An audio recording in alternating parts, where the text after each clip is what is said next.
میری دو بیویاں آپس میں لڑتی ہیں تو لڑیں گی نہیں، اور کیا کریں گی؟ تیسری کر لو تو نہیں لڑیں گی۔ نہیں میں مذاق نہیں کر رہا، عربوں کا ایک نسخہ ہے، وہ کہتے ہیں کہ دو بیویاں اگر ہوں تو لڑتی ہیں، انہو فی النارین، گویا کہ وہ دو آگ کے لکڑیاں ہیں جو اگر تیسری کر لو نا، اللہ کی رحمت سارے جھگڑے ختم ہو جائیں۔ آپ تجربہ کر کے دیکھ لو، کیونکہ جب تیسری آتی ہے نا، وہ دوسری والا ناز تو ختم ہو گیا نا کہ میں تمہاری سوکن ہوں، اب اس پر بھی تو سوکن آ گئی۔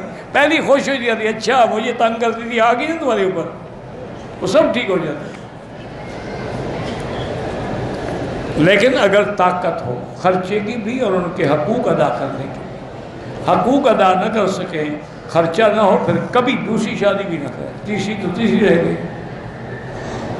میرے ایک دوست تھے، وہ بڑی پرانی بات، میرے خیال میں اب تو فوت ہو گیا ہوگا، اللہ اگر زندہ ہے تو اللہ اس کو صحت و شفا دے، فوت ہو گیا تو مغفرت کرے۔ اس نے بڑھاپے میں شادی کی، کوئی پیسے شیسے آ گئے، فصل شصل اچھا ہو گیا۔ اس نے مجھے نہیں بتایا، کسی نے مجھے بتایا۔ میں نے اسے پوچھا، انہوں نے کہا چاچا سنا شادی کی ہے، کیا حال ہے، ٹھیک ہو، خوش ہو؟ انہوں نے کہا حضرت میں تو صرف خوش نہیں، محلے والے خوش ہیں۔ میں نے کہا کیا مطلب؟ انہوں نے کہا میں تو بیوی کے قابل نہیں، فائدہ تو محلے والے اٹھا رہے ہیں۔ کہا کس پاگل نے کہا تھا شادی کر؟ کہتے ہیں جی بس پیسے آئے تھے، دماغ خراب ہو گیا، 2-4 روز میں پھوک نکل گئی، اب جناب ٹھیک ہے، چپ کر کے بے غیرت بن کے بیٹھا رہتا ہوں۔